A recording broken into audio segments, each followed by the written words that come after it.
Okay, now we are live.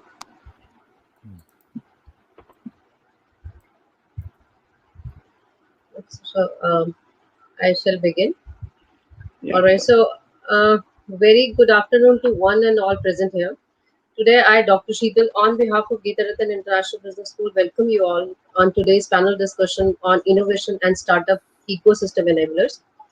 Geeta Rattan International Business School was established in the year 2004, and it has been affiliated with Guru Gobind Singh Indraprastha University, Delhi, and is approved by All India Council for Technical Education, which is AICTE, Ministry of HRD, and Government of India for its technical courses, and Bar Council of India for its law courses. KIPS is currently offering postgraduate courses of MBA both in first and second shift, MBA International Business, undergraduate courses on BBA in both shifts again, BBA LLB and BA LLB. GIPS has been rated A by National Assessment Council and Accreditation Council in the second cycle. GIPS has been rated A plus by State Fee Regulatory Committee, a fee committee of Government of NCT of Delhi and GTSIP University. GIPS has been rated as the highest grading uh, A by Joint Inspection Committee of Government of NCT of Delhi and GTSIP University again. GIPS has been graded as A by the audit cell of GTSIP University consecutively for the past 8 years. Also, GIPS has been rated as number 2 pan India by Times B School Survey for last 2 years, 2018 and 2019. Today, we welcome you all for this panel discussion, and the panel today comprises of young entrepreneurs who has made India proud, and we are going to get good amount of enlightenment today. So we have on our panel Mr. Naveen Kumar. Mr. Naveen Kumar is the CEO of Navshali Innovations Private Limited. Under his startup, he is building 2 brands.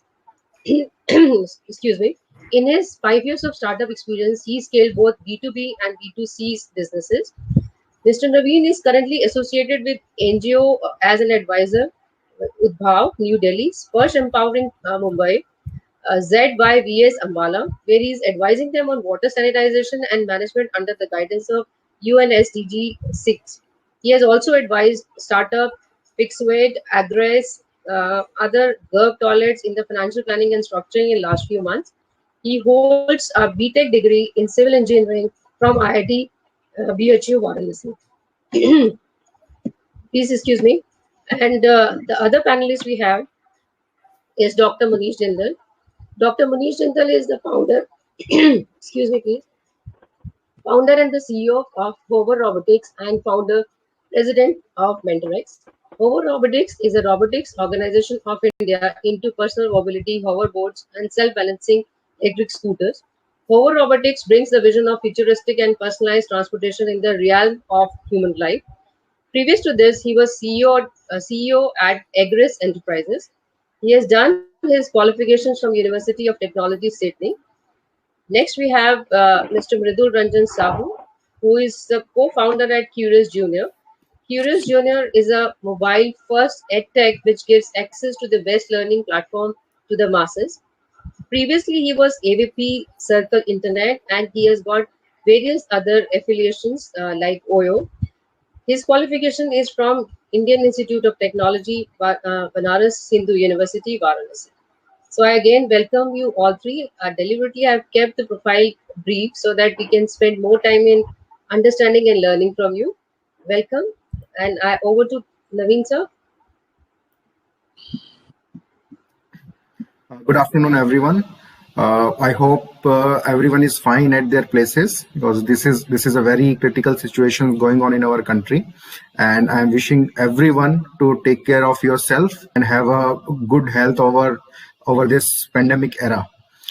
Today, we are all here to discuss about entrepreneurship, startup, and its ecosystem, and how we, as an entrepreneurs, thrive this situation over the period of, like, you can say 4 to 5 years or 6 years or throughout our journey.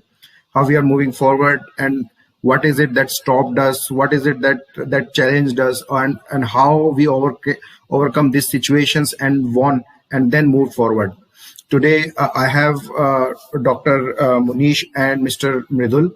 Mr. Mridul is my batchmate during my college time, and today I met Dr. Munish, and I'm going to have a lot of experience gained from his side today. So let's begin this session. Uh, we'll be, I'll be sharing my journey, how I thrived at QVO and then got into the new startup Payotam and Kerayo. So I started back just after the college, means that was 2014, and I identified the problem that in the current reverse osmosis water-based systems, they are wasting huge amount of water. Nearly 70% of the water was getting wasted. So I was in Gurgaon at that time, and I worked through this solution and found that what can be done to eradicate this problem, that the water wastage is being done in the households, colleges, or any institutional area. I discussed the same with the professors in IIT BHU, and then got incubation at the center in the incubation center of IIT BHU. From there, I developed the product, filed patent for it, then took the startup from from an idea to a product phase, then commercialize it to in the Varanasi area, then expand it to Delhi region over the span of 4 years. Then in 2019, there was a time then I took exit from that startup to explore more opportunity in my entrepreneurship ecosystem. And then came the new ideas of Payotam and Kerayo, where I worked in this COVID time to solve some issues. And with Payotam, I'm still working on products related to water. So this was a journey of my over the period of 6 to 7 years in the startup ecosystem. Major challenges that was, again, we had finance problem. Then we have how to build a technology that will actually solve this problem, and who is going to buy it. So these are the problems that today we are going to discuss around, and definitely our panel will try best to solve these small challenges, from funding, from identification of problem, then how we can solve it, team building, how to manage your accounts or finance. We'll give a basic idea that how you can completely structure your startup. So I'll ask Dr. Munish to give an intro of himself, and then we'll talk with Mr. Mridul, and we'll take the session forward. Over to you, Dr. Munish.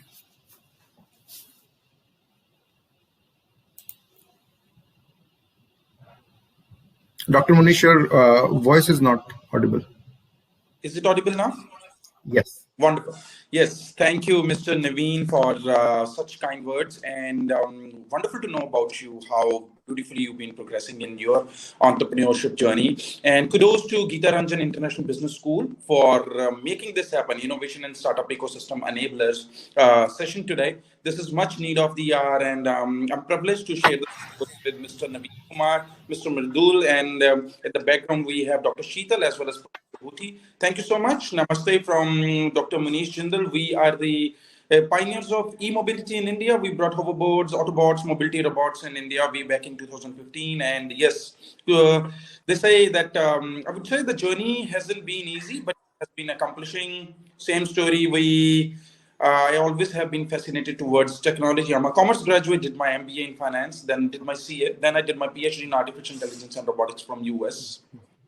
2015, I was very keen on getting into electric EV space, because EV is the future. That is how the entire world is getting towards EV. I made few prototypes, started from my pocket with 35,000 rupees. I'm specifically mentioning this amount because so many of youth, they come forward. They say, we have an idea, but we don't have the funding. So I started with 35,000 rupees, made a few prototypes. But again, people had no clue what hoverboards are, what to do with that. So then I used to stand on roadsides, ask people that experience them, free rides. We used to click pictures, make videos, and make it viral on Facebook, WhatsApp. Today, we are number one in India in our domain. We are the only manufacturer in entire Indian peninsula, and we are featured among top 5 in the world. So you can make anything happen. I am another average, ordinary, simple human being. Few years ago, I was sitting on that side where today the students are listening. And from there to here, and I'm not a Google generation. In my times, I'm born in the time when landline used to be luxury. If you have a landline, it was like you have everything. So if I can do it, you can do it. Or we will during the session. Thank you, Dr. Munish, for these words. And now over to you, Mr. Mridul. Yeah, sure. Thank you. First of all, thank you so much, Dr. Sheetal and Mr. Naveen, for giving us this opportunity to share our experiences with the young generation and especially solve their queries related to entrepreneurship or anything. So, like, firstly, I will introduce myself and also tell you more about my journey. So I always like you see, right? Somebody has this idea or somebody they want to solve some problem, right? I always had this idea and wanted to solve this problem from the college itself. But my journey is different. Unlike Mr. Naveen, I wanted to gain some experience, which is also fine, right? I essentially joined OYO and there worked and basically solved the problem of auditing the hotels and standardizing everything, where everybody like how an organization is managing the number of hotels at a scale. Let's say like if there are 10,000 hotels, how do you manage it with the people or product? So this is where we introduce technology, where everything is getting measured and basically get audited routinely. And then I also basically started a business in OYO from a scratch, where I essentially took it to $1 million revenue for monthly. Then I also went to launch a country for OYO. But after that, I realized that I wanted to do something for the Bharat audience, like we say, right? Like all of us for tier 2, 3 cities, right? We all also belong from the same kind of audience. So then I joined the circle where we were creating social network for Bharat. So essentially, it's a need of ours when we say the next half billion. So India is a country where internet came first on the mobile devices. Like unlike US, US is more about they see the internet on the desktop or other bigger devices. But India is something similar to, let's say you can say China, where we are seeing internet first time on the mobile. So the solution is very different from the West world. So we need to innovate it and identify as per our needs. So that's why, like, then I decided like how we can essentially modify the whole education system. Like in the last year itself, we have seen that the new education policy has come up, right? Which has introduced so many very good things, right? You see new internship things, right? Which coming up for the students of our class 6. The coding education has become compulsory our class 6. On the similar phase, when I realized what is the need of the hour, like if you go back 20 years back, you see all of our parents wanted us to go to English medium school, right? They always wanted millions in India do not have access to laptop. And if this goes like this, until 2020, we will have the requirement of people like those who understand technology, but we do not have the infrastructure to train them. So that's why we have taken these steps to make this education available for everybody, especially those who do not have laptops and then those who are not learning in English. So that's how we started Curious Junior, and we're trying to gamify this whole education.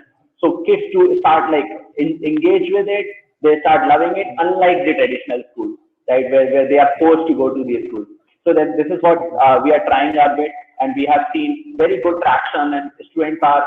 So if I tell you something about our product, which is like very new to all of you, kids can code, learn, practice, and publish app on the mobile itself, which is unlike any of the product available. So this is and this is also what we can see, that how the learning behavior is very different for millennials or the Gen Z generation. So Gen Z, if we talk about the younger ones, right, they are very, very different from us. So this is where we are trying to innovate, and we have seen very good traction till now. Love to answer. Great, Mridul. Yeah, great, Mridul. It was really a good insight for everyone, and even I learned a few points from you, that what is going in your brain and how the product is structuring. Thank you. So let's begin this discussion, and I would like to ask Dr. Munish. Today we are talking about entrepreneurship everywhere. People are taking it like this is a jackpot for big funding and become rich. So everyone starts with that idea for every young person, you can say. But behind the scene, it's a different ball game, and we face a lot of challenges in scaling up. And I think there are only 2 to 3 startups that can scale up actually, and rest 7 they end up closing or struggling in the future.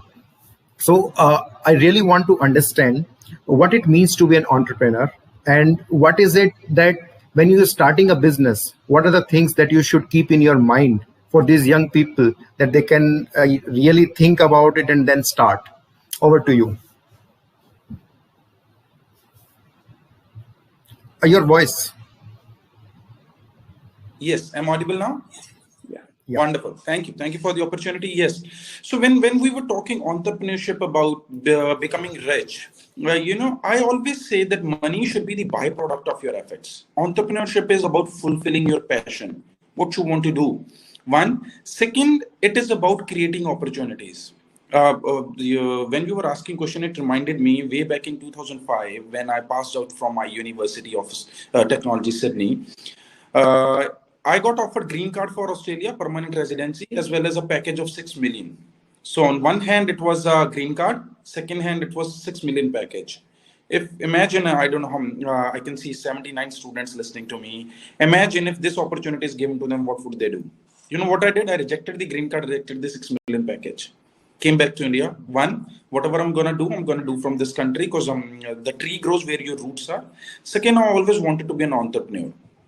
So entrepreneurship is about, you know, do what you love in life. I started working when I was 14. I joined my dad's business. So first half of my life till say about when I was around till 22, 23 for 8 years. First 6 years I worked with my dad in his businesses. I tried to love what he's doing, what our family is doing. Then for 3 good years, I worked in various different corporations internationally to learn the corporate culture. Then I wanted to have my own ventures because I wanted to do what I love. The first thing when this youth they ask me, we want to do something, we don't have an idea.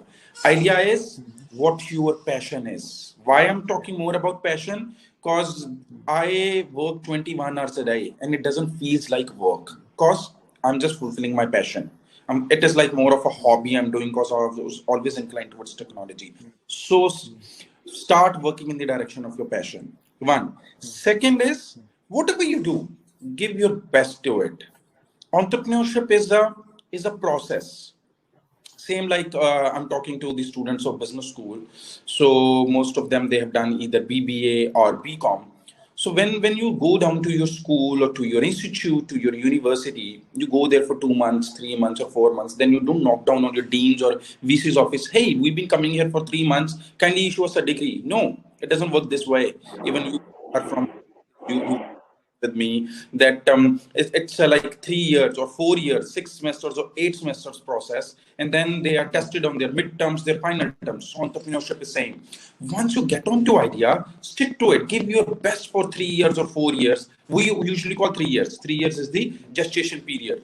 3 years and give your best, your determination, your focus, your hard work, your passion, discipline, and then I can give this in writing. If you're willing to give your 3 years, you're going to be one of the most successful entrepreneurs. Doesn't matter how big, how vague your vision is. Doesn't matter. Read about big people, read about the mentors, maybe Elon Musk or Richard Branson or Jeff Bezos or this guy, the Hathaway guy, what Warren Buffett, yes. Or even in India, Ratan Tata or maybe Sachin Tendulkar, how he became Sachin Tendulkar. Till the last day, he never left his practice. So why I'm talking about entrepreneurship and education is because they can correlate. And what happens if, God forbids, if you fail in one of the subjects? You don't leave your degree in between. You continue it, you reappear. Same happens in entrepreneurship. If your idea has failed, it's not like you're going to shut it down. Realign your strategies. I have failed so many times. I had my fair share of ups and downs. Realign your strategies. Keep moving. Keep moving. If you have a sprint, have a sprint. If you cannot have a sprint, run. If you cannot run, walk. If you cannot walk, crawl. Forward is forward. One day you're gonna reach there. So a live example sitting in front of you, and I always say I'm a simple, ordinary, average human being. I can do it. You can do it much better. Entrepreneurship is the door to your dreams, not only your dreams. On the way, grab everyone, make others rise, create opportunities for them.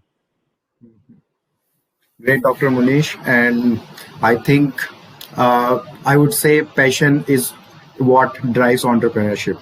Thanks for your words. So we were at a point of zero, and now we are moving to a point of one.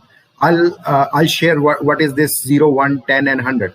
I'll share at the end of this program. So now we are going to talk about 0 to 1. So, Mr. Mridul, you are in a phase where you have identified a problem and you build a product.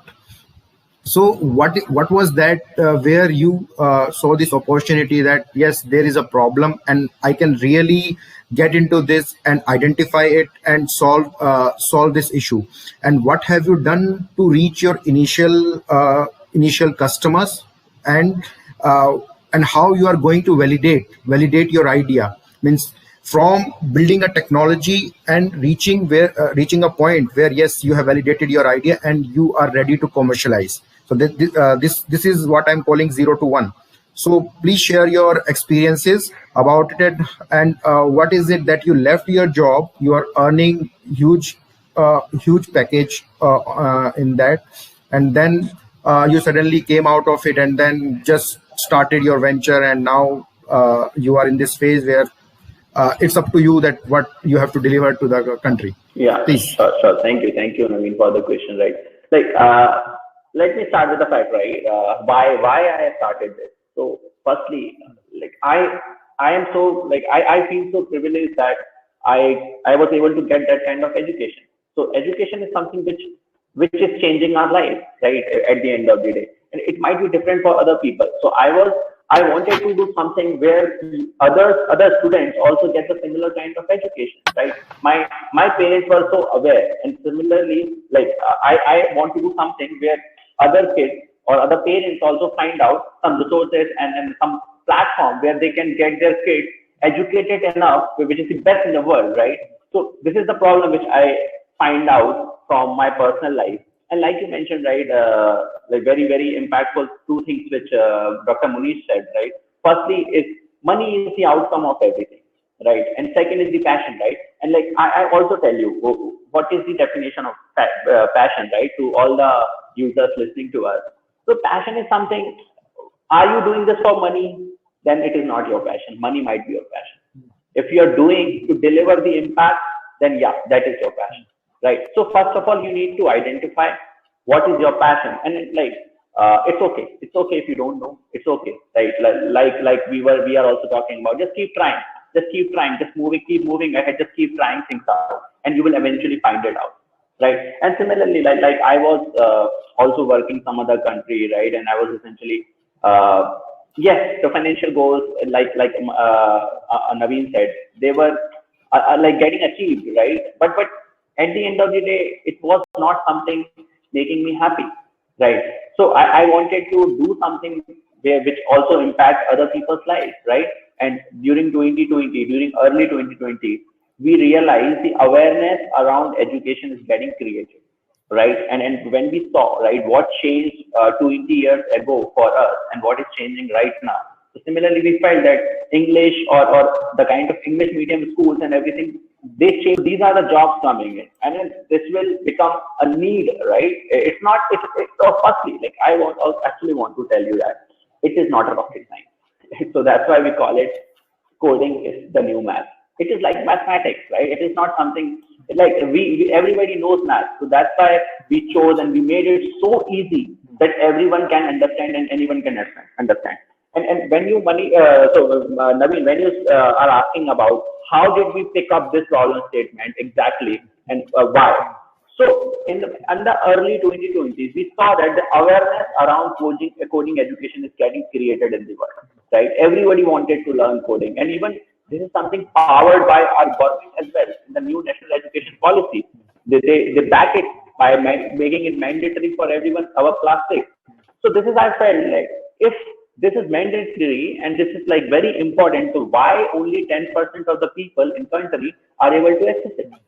Let's solve the problem of accessibility, right? And the problem of accessibility, first thing is the device.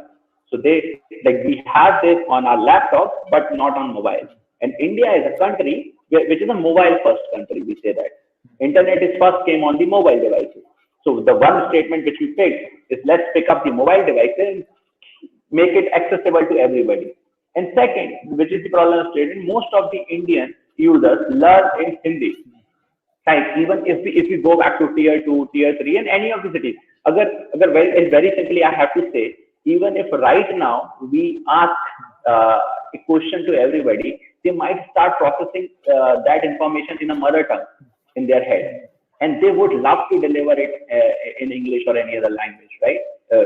So that's the core of our product, making it understandable to everybody and anybody. So this is how we identify this problem statement, the coding education for vernacular audience. Then how did we reach our users? So it's very easy. No need to worry about pick up your phone call, pick up your phone, you find any of the people in your phone, all the friends, all the family members, just reach out to them. Right? These are your first users. Just like start calling everybody, and then even you will start putting it everywhere. So whosoever you find out might get benefited by your product, just reach out to them. Right? Get the validation whether this is working or not. What are the feedbacks they have?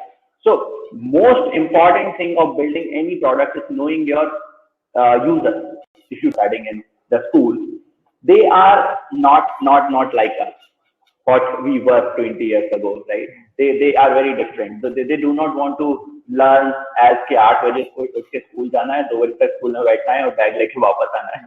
They are not like that. So they learn a lot of things while playing games, right? And this is when somebody can learn something in 15 minutes, why do they need 2 hours of a class, right? A game is making it very easier. So the whole gamification of the education, or making it very interesting, is very important. And this is how a new generation is learning. And we also wanted to make it very easy and accessible and affordable to everybody. Right now, we have kept our platform free. The reason is we want to create this awareness first in the first place.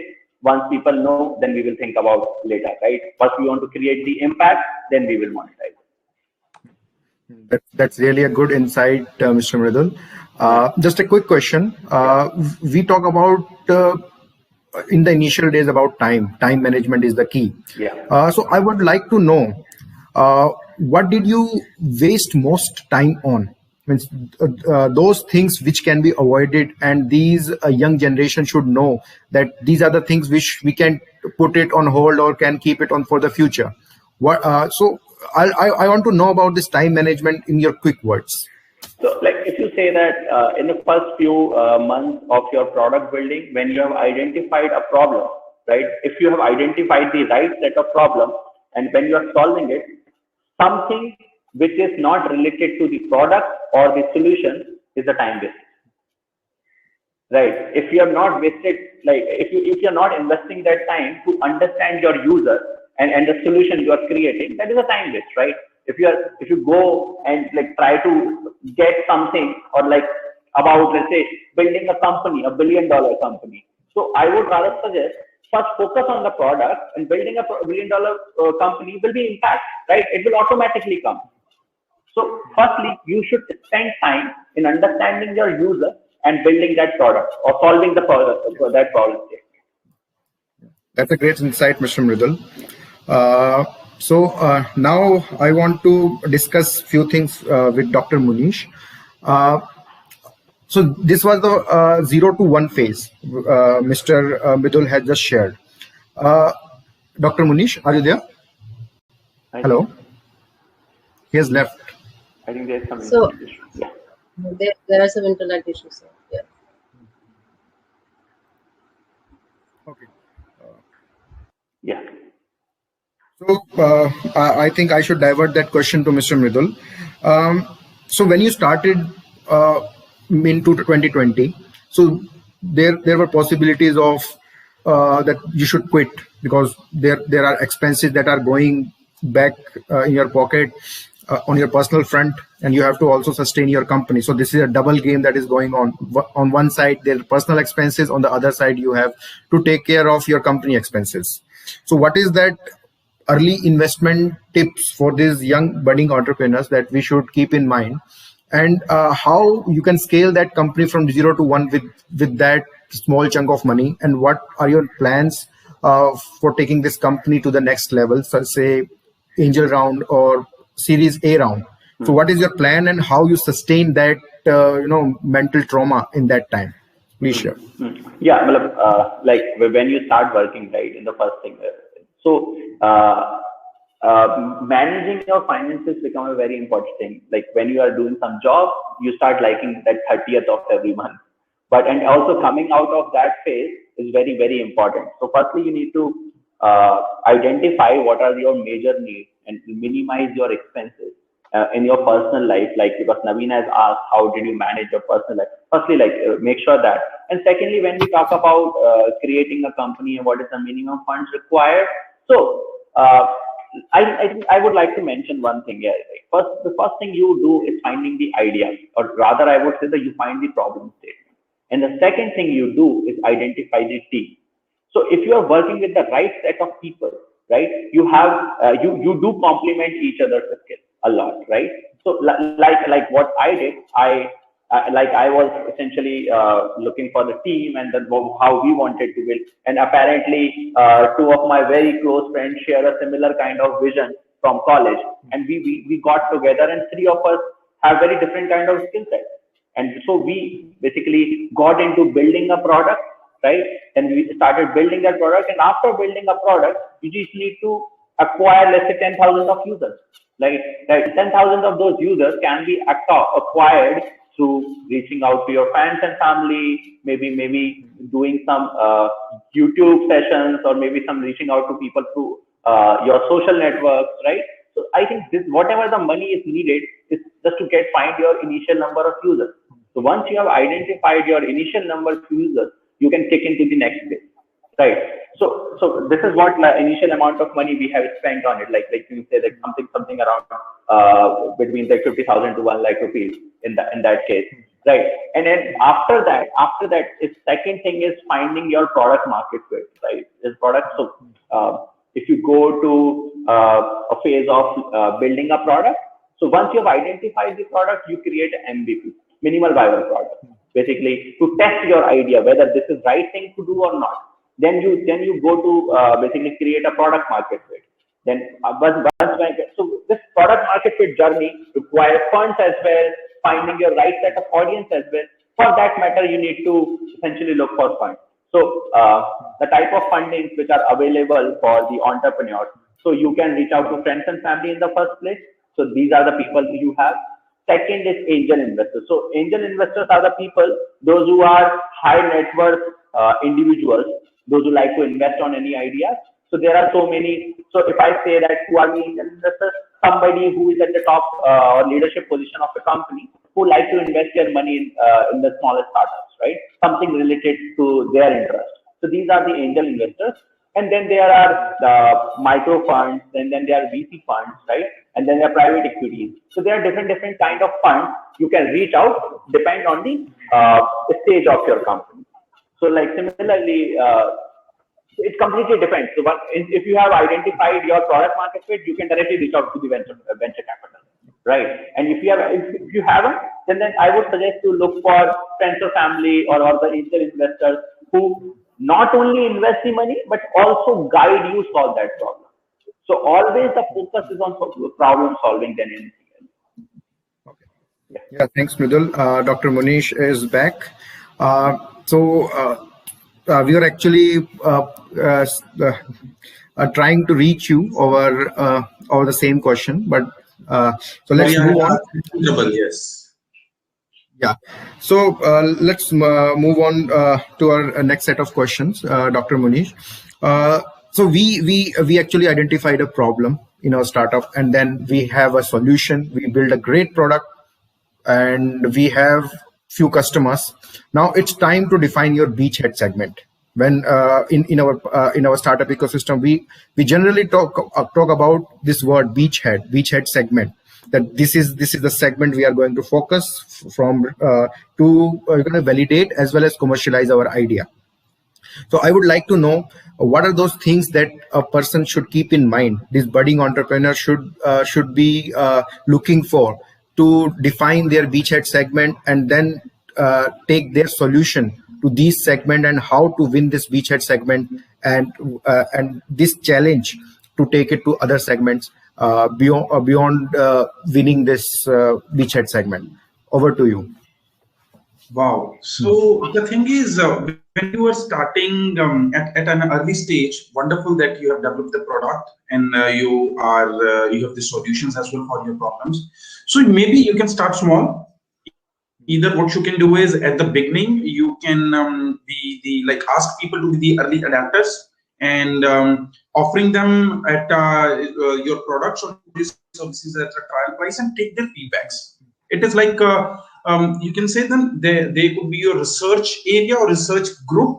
So taking them their feedbacks that what are their experiences with your product or your services, what is lacking, what extra features they're looking for, what are they loving about it, and whatever they're loving, please take it in writing or get it recorded, maybe the videos, because this is going to help you big time moving upon from your beachhead segment to the entire whatever market you are targeting, because this is how we progress. And the feedback is very important. Take an example, when in 2015 when we launched our hoverboards, we launched a basic prototype. Okay, but they can move from one place to another, they can commute. But now we realize they are looking for extra features. They're looking maybe headlights as well, and that they're looking for music as well, and they were looking for bigger battery life, right? Because our EVs at that time they could commute around 8 to 10 kilometers, and they were looking for bigger batteries, which helped us in the longer term. We kept on innovating, and now our batteries they could use it for half a day. So this helped us scale up the models from 1 model to 12 models today. And second good thing about that is when you take the feedback, customers they feel part of the organization. You know, when your initial customers they feel part of they give you good reviews as well. And from scaling up, it becomes easier. You can use those customers as the role models. We appointed few brand ambassadors as well for our company, our earlier customers, and now this strategy keeps on going. Every year we choose 10 different brand ambassadors. And they, as you can say, they become free advertisement for your company. Through the word of mouth, it spreads big time. And second thing you have to keep in your mind is to keep innovating. Only then, because certain times whenever you take up this startup, they go into the pitch desk. This is asked that there are bigger organizations that can eat you up. So if you are the early adapters, if you started first with an idea, if you keep on innovating, then you're gonna be big and no one can eat you up in the market. So think big and target as per your markets. Like we decided we only want to be in Indian market with our venture Robotix, but yes, Mentorex, we are operating in 65 different countries. Mentorex came mushroom from Robotix itself, that when we launched Robotix, we were taking the technology from US. So I started taking up artificial intelligence and robotics workshops, complementary certified workshops. From there on, Mentorex came in to educate, to empower, to elevate, whatever kind of skill set, whatever kind of empowerment, whatever kind of elevation you need, regardless of your age, your demographics, your geographies, your gender. We are helping people. We have done more than 700 summits, conclaves, conferences, workshops in past 1 year during pandemic, and in 65 countries we have done that.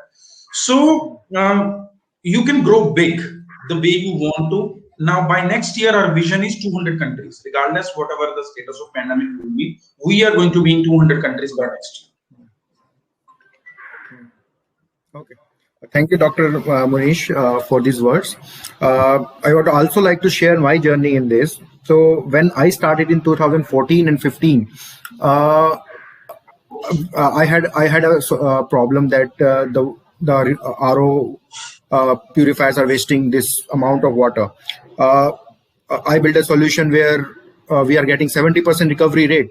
That is just the opposite of what we are wasting. The next challenge is whom we are going to sell.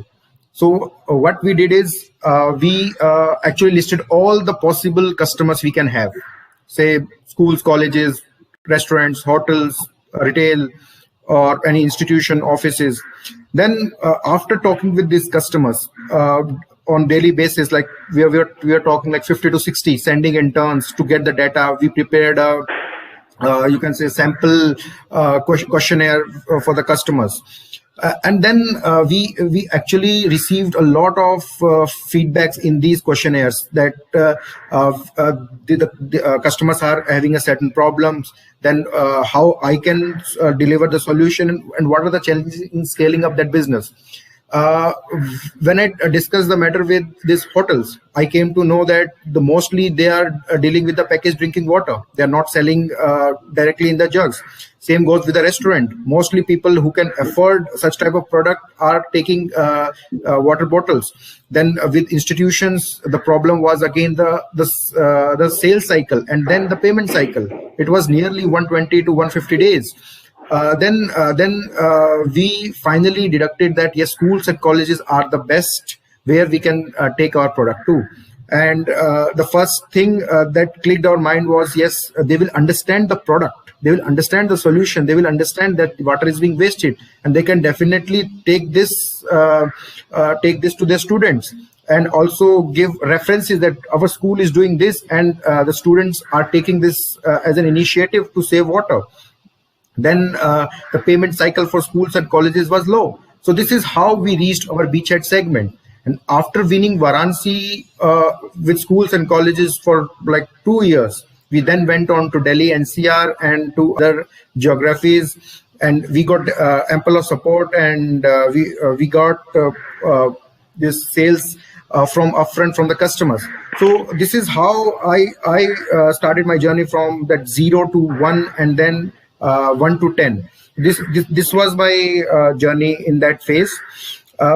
We were having a very great team in this journey. Now I would like to ask Dr. Munish. In this entrepreneurship world, many of the startups are closing because of co-founders fight. The first challenge that came in our mind is how we should ensure that this is my right co-founder. What are those, you can say, agreements or documentation that we should do on the day zero, so that to avoid conflicts in the future. Then once we sort out this co-founder issue, that yes, my co-founder is very nice and now we can take this company to a next level, then comes the senior management and the new team, the new young generation in our team. We have to manage those people as well. We can't afford to give 1 lakh or 2 lakh straight to these good minds. So the initial challenge that comes to every startup is selecting a good co-founder, then having a great team, and how we are going from taking this team to build a very niche product that is actually going to scale up in the market. Wow. So Dr. Munish, please share your insights. Surely. Thank you. See, the first thing is when we're talking about having a co-founder, I always say this: when you're selecting an individual to work with you as a co-founder, there are two differences. One is working as a staff or an employee. As a co-founder, is not the right skill set, is the right passion match. Someone who is equally passionate about like you for the same idea that you are working upon. You need two individuals who are equally passionate. Second, there are no rights and wrongs. I always say these are the different shades of gray. Imagine you writing a number on a floor, one person sending on the two individuals sending on each ends of the number. It would be 6 to 1, it would be 9 to the another one. So we have to understand things from the perspective of the other individual as well. We have to respect their perspective as well. We have to understand where they are coming from. Right. So if we have done this right, great. Still, the conflicts could arise that at the later stage you have to part ways.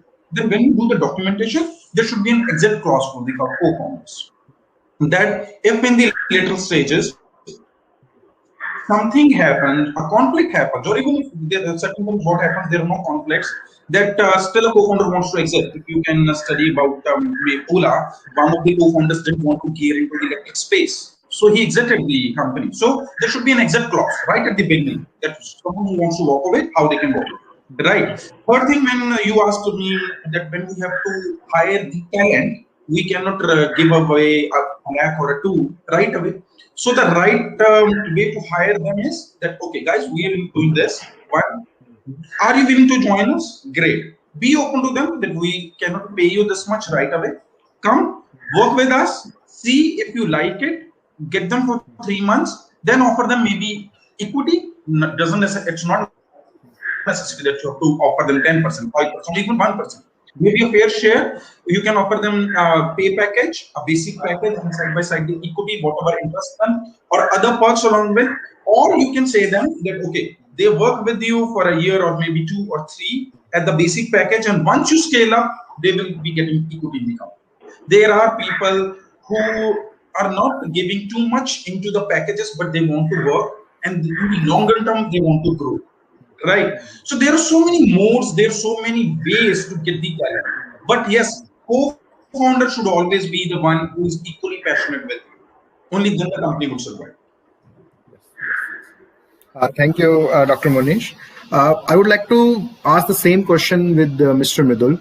That you have built a great team, having 3 co-founders, if I'm not wrong. Yeah. And so my question is, how you are ensuring that there is no conflict arises with the team, and how you are taking care of that conflict, and if you are seeing that you are taking this startup to a level of say some 100 crores company, and at that time if such type of conflict arises in the company, how much you are ready, and what is your way thinking of it, that yes, I have to keep my team aligned, because if team breaks, the startup breaks.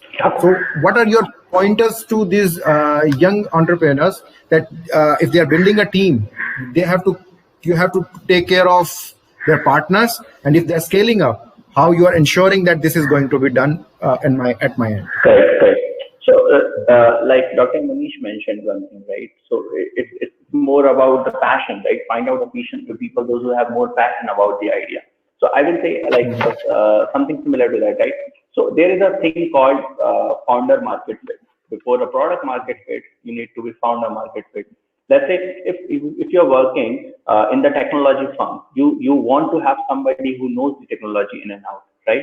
If you're working, let's say, in the finance world, and you want to know somebody who knows the finance in and out, right? This is the first thing you need to identify, right, in a person, whether the founder whether the person is a founder market fit or not, right? This is the one thing.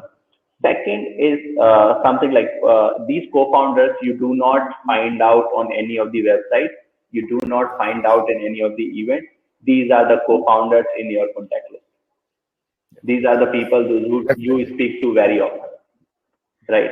So, like I would say the second pointer is look around, like identify, speak to your friends, because you are friends with them because they share similar kind of interests.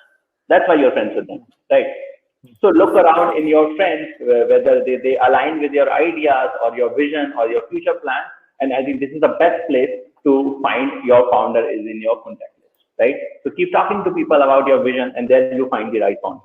So, and the third thing which you mentioned, right, Naveen, right? How things should be when you scale up, right? Let's say it becomes $100 million company or something like that, right? How things. So all of these things, obviously you are very good friends, you know each other, assuming that you have find the right team, right founder. But yeah, obviously now the company has grown, it has become a company. It is not a family business anymore, right? So you basically power that all of those things with the clauses in the agreement. You have the employee clauses, right? You put in what kind of fields you look into, or what kind of fields your co-founder look into. You divide it very clearly. Then you also write down who will take the call and what kind of problem statements, right? You very clearly define, and you also put in the very straightforward exit clause, right? If somebody is facing any challenges, somebody wants to move out, there should be everything very clear. And firstly, right, to the young entrepreneurs, do not worry about it. No worries. Lawyers and CAs, they do it everything for you. No issue. They will guide you throughout the journey. So I think first thing I would say, find out the founder market fit, and look for the right founder in your friends. Definitely, Mridul. Definitely. Just sharing with the young entrepreneurs, just go into the market and see if that person is having the same passion as you or not. Because skills can be developed over time, but the passion can't. So, because when I started, I was just a pass out from IIT, and I just had the knowledge of water, just water. But today, after 6 years in this journey, the skills were developed. The only thing that remained permanent was passion. So, to all budding entrepreneurs, find a passionate person with you and do agreements for everything, whatever. If you are building a company, in early days it's okay, but when you are forming a company, you can say 1 to 10, that phase of 1 to 10, you have to have all the agreements in place to secure your company's future and yours future. So that's a bit of advice to you. Moving to the next question, Dr. Munish. Today, there are various grants, various funds floating in the market. Government is providing huge amount of grants, starting from 5 lakhs in agriculture to 25 lakhs. Then you have TIDE grant. Then you have Technology Development Board grant. Not grant, but it can say soft loan up to 5 crores, collateral free. Then you have 50 lakhs of BIRAC grant. There are ample of opportunity for entrepreneurs if anyone wants to start. I was in this agri entrepreneurship with IIM Kashipur. So there was a company in mushroom. They also got funded for in that cohort. So funding or grant in the early days is not an issue. So I want you to share some insights that these are the grants available with the government, with the private investors, and where we can go with the seed money, angel money, and the pre-series A, and you can share your views up to series A, because this is the area where young entrepreneurs actually struggle. But once you reach that pre-series A, then it becomes easier to raise funds. But these struggling period from grant to pre-series A, I would like to have your views on this. Wow, thank you. So see, when you are talking about grants, first of all, I want to clarify there are 3 systems. One is grant. Grant is something that you get as per the domain you are working, and you don't have to return it. It is yours. Neither you have to pay it back, nor you have to give your share. Second is loans. Loans you have to pay in equated installments as per the financial institute tie-up or whatever you do, whosoever. If you're getting a private lending, you have to return it in monetary terms. Third is funding that you get in lieu of equity, the share of startup you provide to the funder or to the angel investors or to the venture capitalists. So one small and medium enterprises, they have this grant whereby if you pitch your idea gets approved, you get 6 lakh rupees, which you never have to return. Then there are clusters in India: textile cluster, food and agri cluster, as you were rightly pointing about agri business as well. Then there are this EV clusters, like in food and agri cluster, they are giving 25 lakhs of grant, and it comes in tranches. They issue you 2.5 lakh rupees, because certain times the youth, they feel, oh, 25 lakh rupees we're gonna get and we don't have to return it, we can do whatever we want. No, you get 2.5 lakh rupees. You have to showcase your entire progress, what you did with that 2.5 lakh, where you are headed to, then you get the next tranche. And then again, you have to showcase if you're progressing, if you're utilizing the funds in the right direction, you will keep getting 2.5 lakh rupees in the tranches. Right. Same is in the different domains you have. And even if you want to put up a cold storage, you can get a subsidy of almost 50% that can rake up to 50 to 60 lakh rupees. And as you were telling me about mushrooms, this your red bell peppers, yellow bell peppers, your flowers, even, yes, orchids, daisies, it comes under the domain of polyhouse. If you want to do that, you can get funding from the government, and it is again going to be in the form of subsidy, and you don't have to return it. So then comes the role of bankers. SIDBI, NABARD, they offer subsidized loans or even certain times 0% interest loans, but you have to return that funding. Yeah.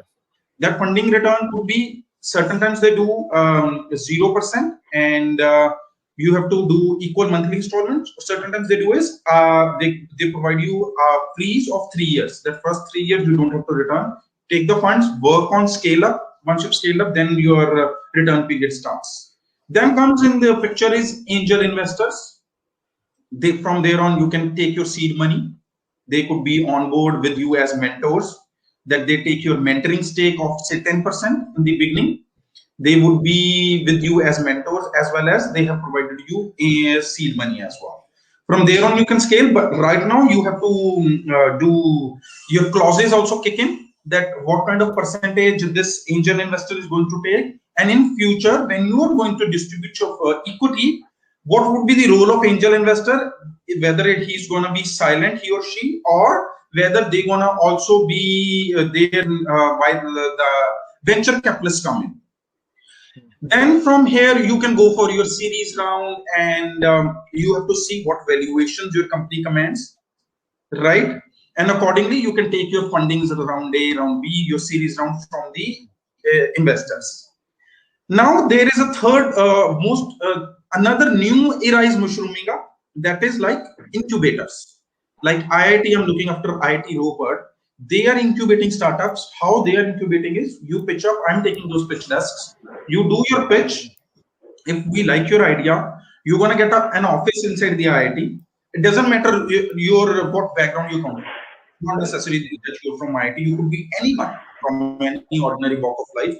If your idea Dr. Munish, yes. Dr. Munish, I would like to add here, I am also a product of an incubator. Yes, so I was incubated at IIT VHU incubation cell. So we have a live example. Yeah, you can continue.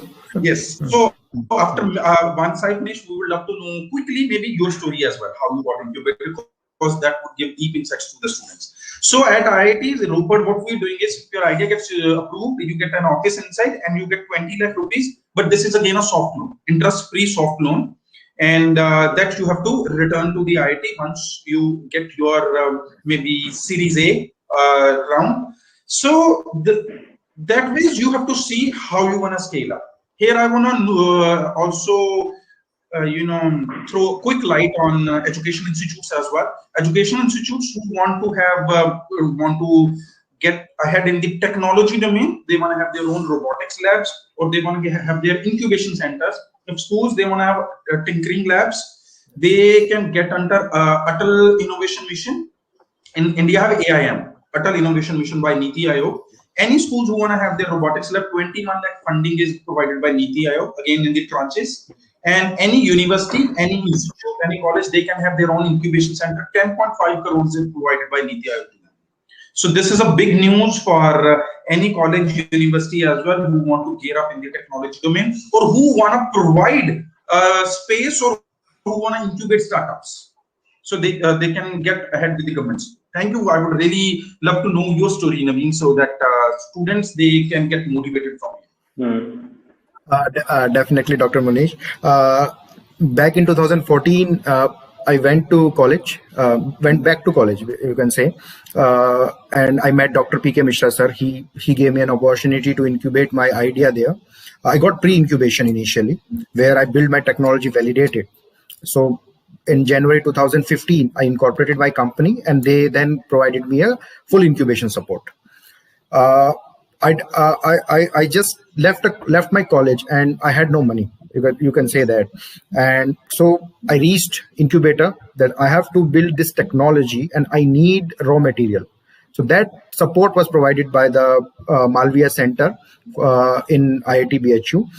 And from there, I built the first product with the help of that, you can say, small chunk of grant from the incubator.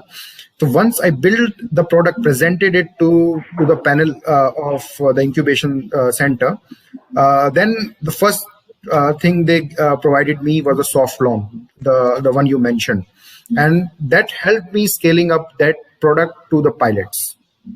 And during this phase, whether it was research or any sort of help, whether you can say mentorship or technical, everything was there in the cell, and they were ready to provide without charging anything. So that was the benefit from that incubation center. Even our IIT was having certain workshops where steel, we can do steel molding, or related to wood or anything like that, even to test the pumps which was a core thing in our product. So we just had to get some letter signed from the incubation cell, and then just have to reach these workshop, and they really helped us that this is a problem the product might have. Means a person who was engaged in that workshop, you can say a technician, has helped us giving up good feedbacks.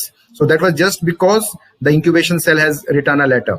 After that, once we reached a certain stage, when we were expanding to different geographies and market, IIT Kanpur came and through Willgrow Foundation, where they have invested 50 lakhs in our company, and that funding came only through this Willgrow incubation. In the program name was Invent, and Mr. Mohammed Azhar was the key man in at that time.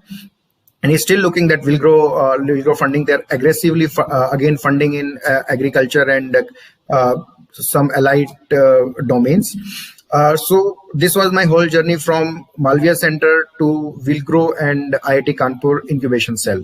So this was my journey. Wow, kudos, guys. We have audience. I really want to shout out to you. See, we have a live wire example how this wonderful human being who got incubated from the soft loan to the funding. So rather than going to through the textbook mode or the Google mode, you can get in touch with Mr. Naveen and have the first-hand insights from him. I am a self-funded guy. I started with, as I shared, like I started with 35,000 rupees. Today it's a multi-million-dollar startup, and today we are still self-funded because I never wanted to accept funding. Why? Whatever I earned from the startup kept parking back. So if you want to root through the self-funded mode, reach out to me. You wanna, know how you can get incubated and reach to the beautiful journey, go to Mr. Naveen, and I'm sure Mr. Ridhu will have wonderful stories to share. Yeah. So I think let's move on the next part of this session, because we are running out of time. Very quick question to Mr. Mridul. You have built a product. Today, means there are many experts in the market who can just copy paste and then get your product done. Okay. Even today, if you'll ask any IT person, he can also copy Facebook. Okay, that's not a challenge today. So when you are scaling up, how you are keeping your product intact, whether it is patent, whether it is trademark, whether it is copyrights, what is that thing that you actually thinking about it, that no one copies it.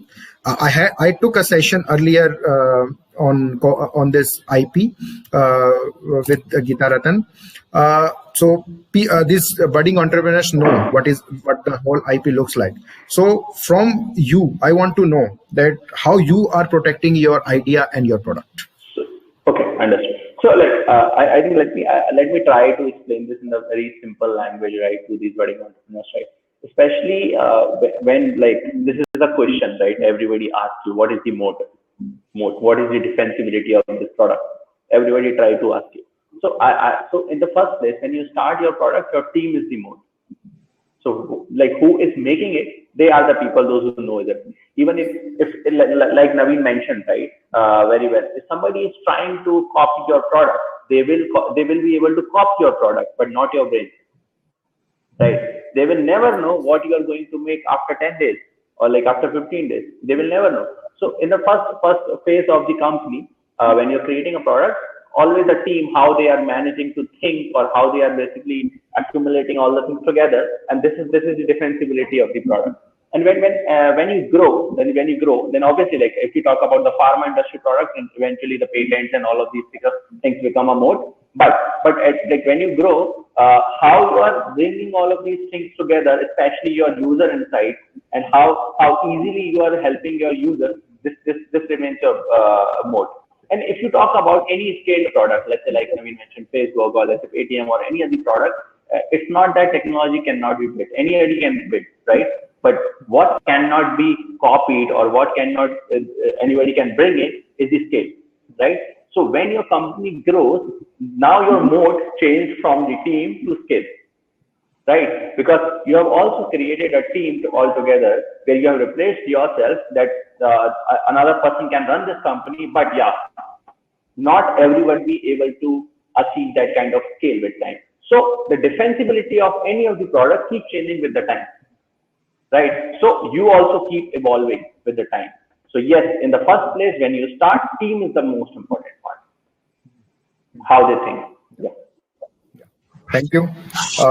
I also want to know what views Dr. Munish share on this, how a software company can protect their idea. Because being a manufacturing company or product-based company, yes, there is a possibility that you can file a patent, you will get the patent granted, you can have trademarks, you can have copyrights, product designs, means you can get a protection. But there is still a lot of gap in India for software patenting. So I would like to know your views, how a software idea can be protected. Well, 90% you have already answered the question, Naviji. The thing is, if we feel that India has a gap, one can obviously go for international patents, international copyrights. So take it this way: if you file your patent in US fights for you in the entire world. If you're patented in US, then someone if tries to copy you in Europe, US goes there and fights it for you there as well. And to some extent, Australia also does the same. So you can grab an international patent as well. And another thing is, I would really want to say here that innovation is the key. Yes, that's fine. You have your ideas, you want to protect it, but imagine if you keep innovating, they will never be even able to touch you. They would never even be able to reach you. Take an example, a quick example. When Nokia was the king, Apple came in with touch phones, right? Nokia made a mockery of it, but yes, okay, Apple succeeded. But now what Apple is doing? Now, few major players, they came into market, even cheaper players came in with the affordable price tag. They try to copy them. They launch identical models, but Apple every year launch a futuristic model. That is how, doesn't matter what kind of patents Apple hold, doesn't matter how many other people are launching similar camera, similar technologies. It is innovation. So keep innovating, keep creating, keep producing, keep disrupting the markets. This I always say, doesn't matter how much of the patents, trademarks, copyrights you have, how many countries you are protected in. Yes, protection is fine. We always love to get protected. But the best thing that will keep you moving forward is innovation. Like I told that in 2015, we launched one model. Today, we are sitting at 12 different models. So the China came in, they started raking in copies of the same. Doesn't matter. Every 6 months, when we launch a new model, we are the early movers. Yeah. Yeah. Thank you, Dr. Munish, for the great insight. Keep innovating.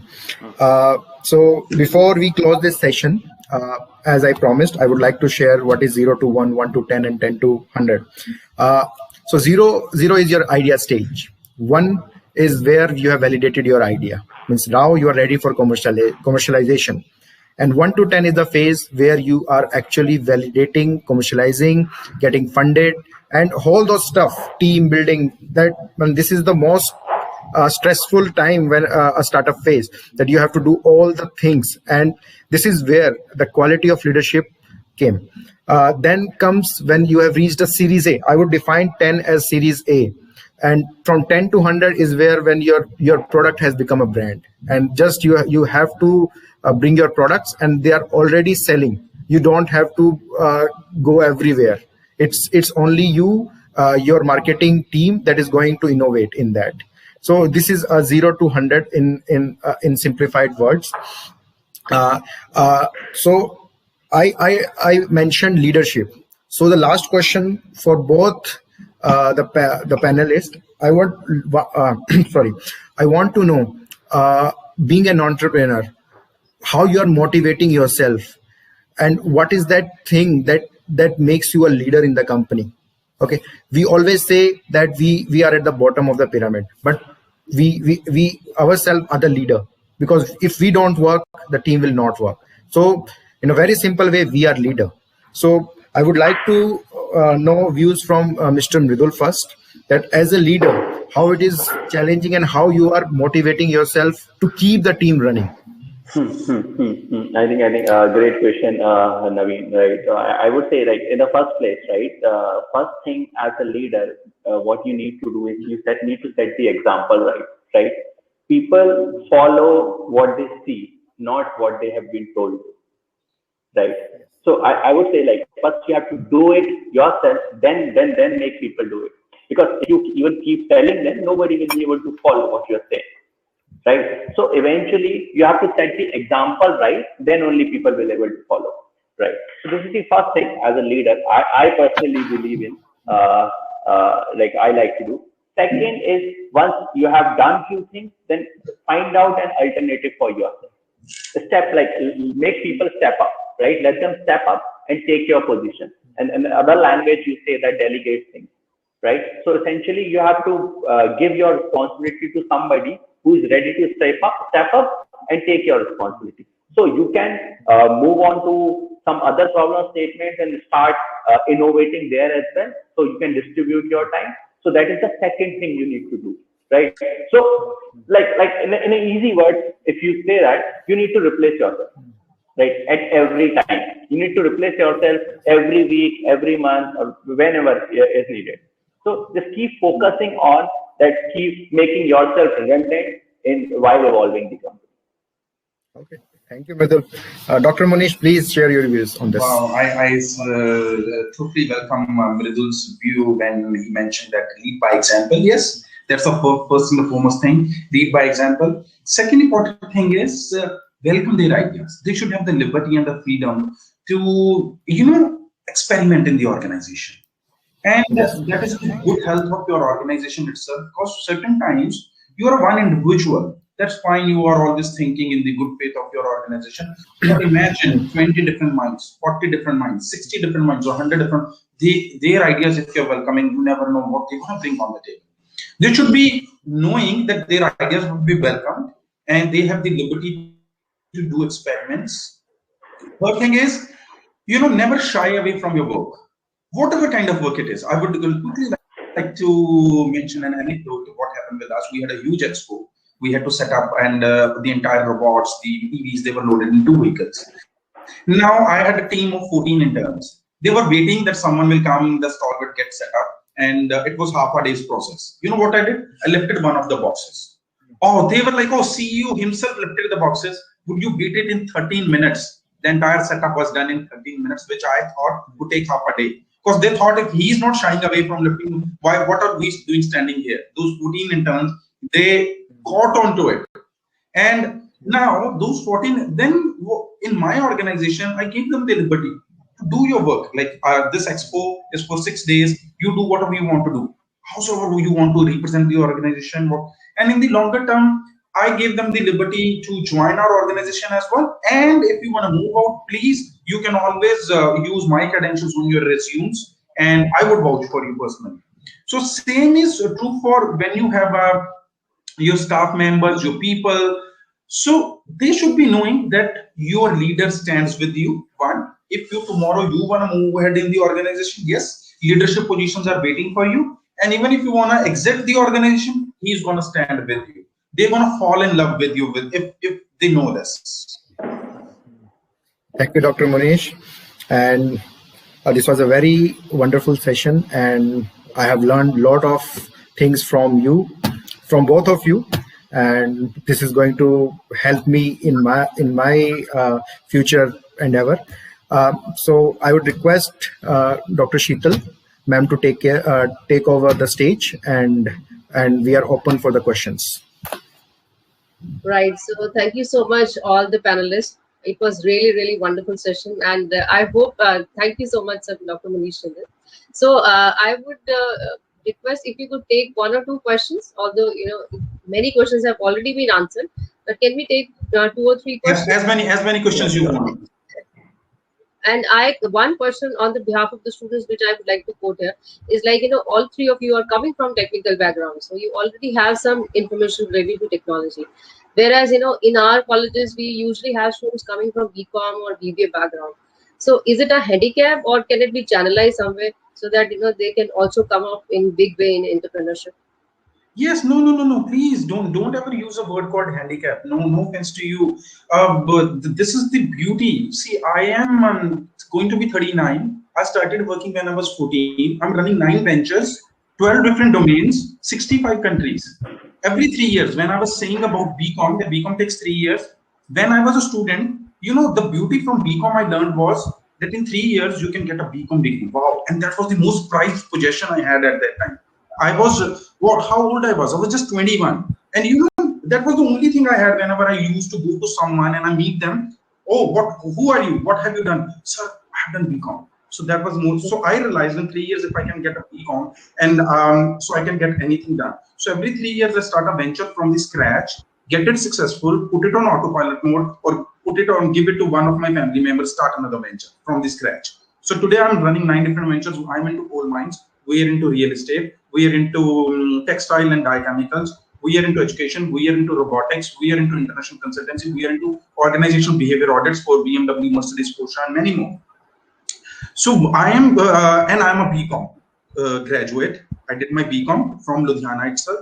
Then I did my MBA in finance. Then I did my CA. And from there on, I did my PhD in artificial intelligence and robotics and shifted to technological domain. So each and every student, whatever you study, regardless of your domain, you are a one beautiful budding entrepreneur if you have that spirit within you.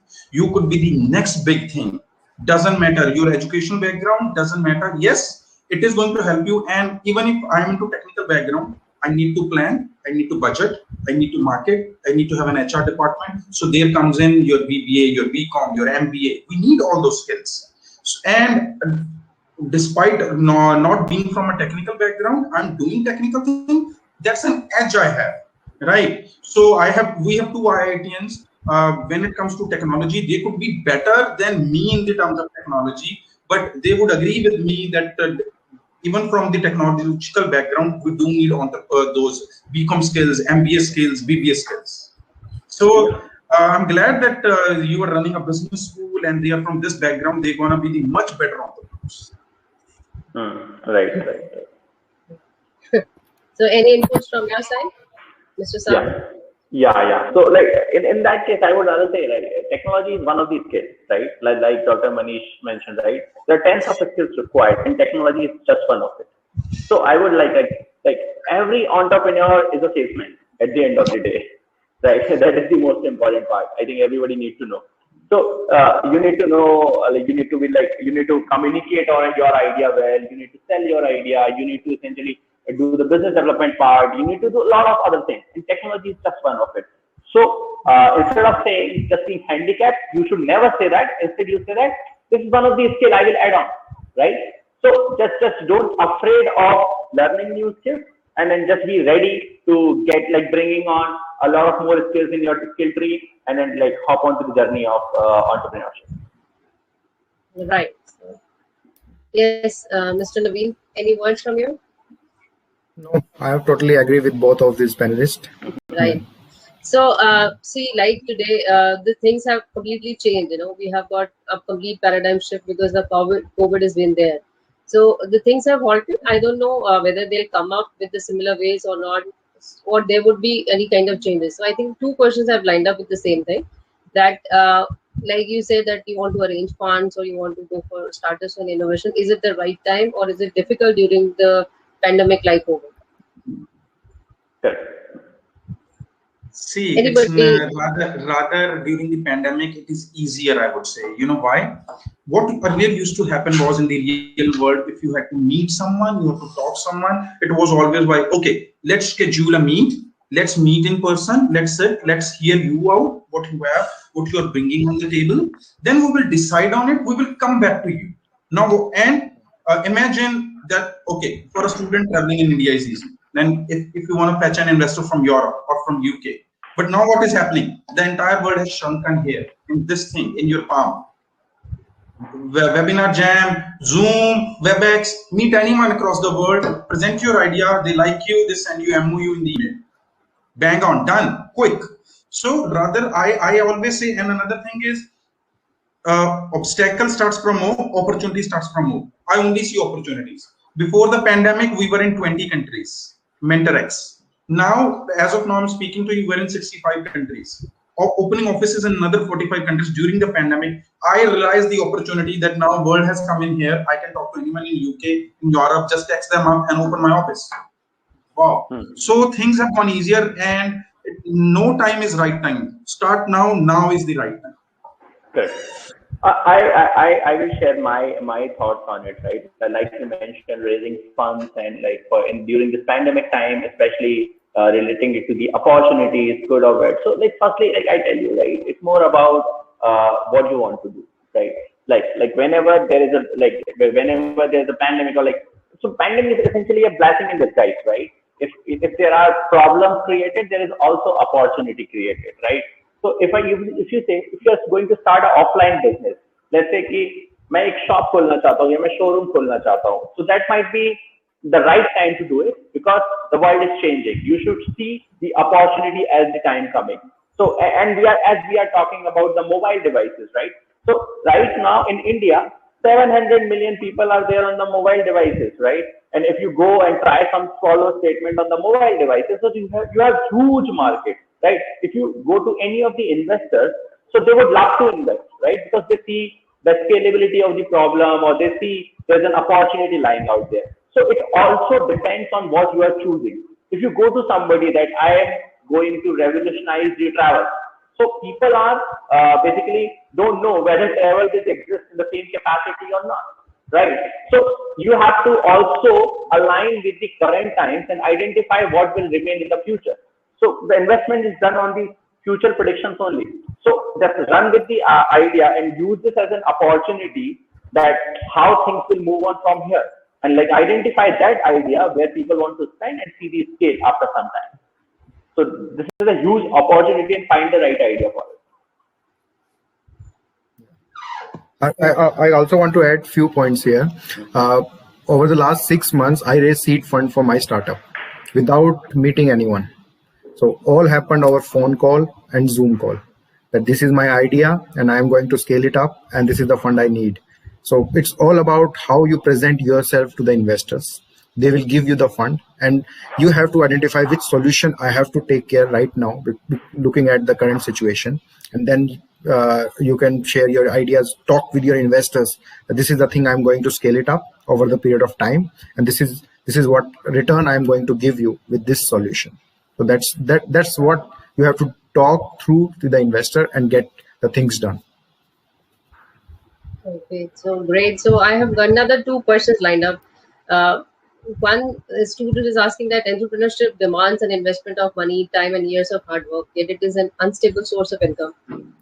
How we or government can make it a more safe option like jobs are, where you get take home a steady source of income. So I think Mr. Sahu has already answered this question. If your passion is lying with money, then entrepreneurship is not your forte. So, but there is one term that is floating in the market nowadays, that is risk hai to ishq hai. Exactly the same thing was coming to my mind. The same thing for entrepreneurship. It's another way you can put it. If take it, if you want to be safe, then you do FD in the bank. Keep getting those 4%, 5% per annum. And if you wanna, you're passionate enough, you wanna experiment, you wanna play with your money, then you go for mutual funds or maybe the derivative market or equity market, right? So same is entrepreneurship. It's not about first comes what you're looking at. One is you want just a safe future, a certain amount coming to you monthly, right? That's fine. Then go for your this route, what you call a job route or a professional career, and then it again comes down to passion, what you want to do in life. And now take another example. During pandemic, what has happened?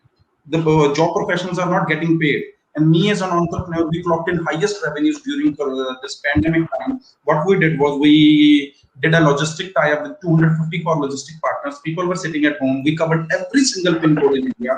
We delivered our robots to their home while there was a lockdown going on. We clocked in highest revenues. So during pandemic, we are making the most of the money, whereby the job professionals are sitting at home and their organization saying, oh, we are not making money, we are not able to pay you. 70% of them are getting fired. So it's all about what you want in life. As I rightly said, when I was when I walked out of my university, I got a green card and a 60 lakhs package. I rejected that to be an entrepreneur. So the call is yours, what you want.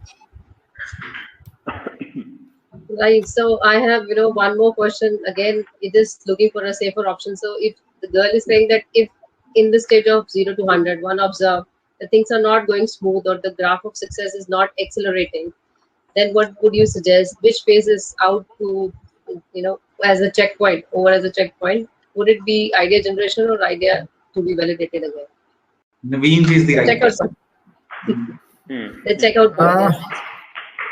So graph will never be smooth in an entrepreneurship journey. So it will be like you are running 1 crore in 1 year, and then the next year you are at a zero revenue.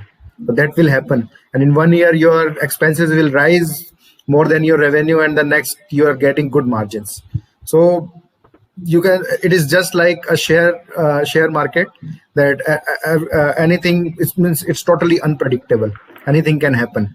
But yes, one thing you will definitely get it: the skills, the skills for the future. Even if you will fail, you will learn a lot from this.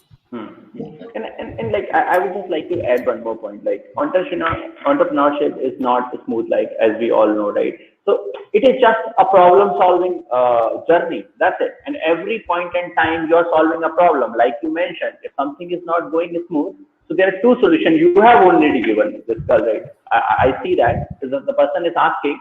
So it can be that this product is not fitting the market, right? Maybe the product is, maybe the idea, the market does not exist as well. इसी की simple सी बात करेंगे, अगर हम इस point of time पे, like I mentioned, if we want to open a business, basically offline business, we go and open a shop where we sell clothes. That is not the right idea at all, right? It will not fit the market at all. And if we are, rather we say like we are trying to teach people online or trying to do something online, it might not be working, but this idea lies, you might have to basically work on the idea and refine it and then distribute to the people, right? So if you are solving a problem, I think at what stage you are, you already know what needs to be solved. There's the saying goes, if one product is not working, then move to the different business model or innovate in that product, because companies are keep innovating if one product is not working. So if your things are not working out, try to see that where is the problem, whether it is a product or am I not able to sell. So then you will get your answers to it. And there are another quick 2 points, the 2 cents of mine I would like to add. One is your idea works when you have faith in your own self and you're in your idea. First and most important part. If you are dicey about your idea, you are not going to give your best to it.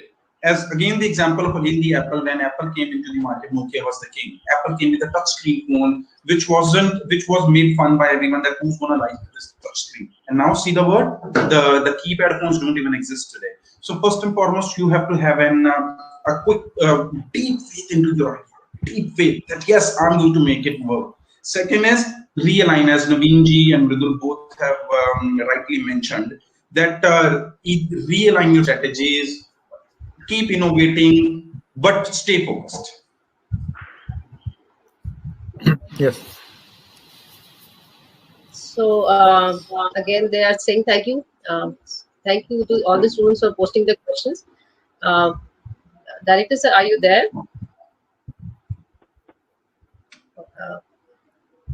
Sir, if you are there, all right. So it was. From my side, it is thank you so much to all the panelists, Dr. Munish, Jindal, Mr. Naveen, Kumar, Mr. Mridul, Ranjan Sahu. Your growth stories are a source of inspiration for all of us. And one key takeaway, like I have taken for myself, is entrepreneurship is a fruit of passion and teamwork. So thank you so much for sparing your time and delivering such wonderful and enlightening session. I believe Professor Moti is there. So if you are there. All right, so he wanted to pitch in with the word. In any case, I think maybe connection issues he's having. Thank you so much once again. It was really, really wonderful. Thank you for having us. Thank you. Take care of your health, ma'am. Thank you.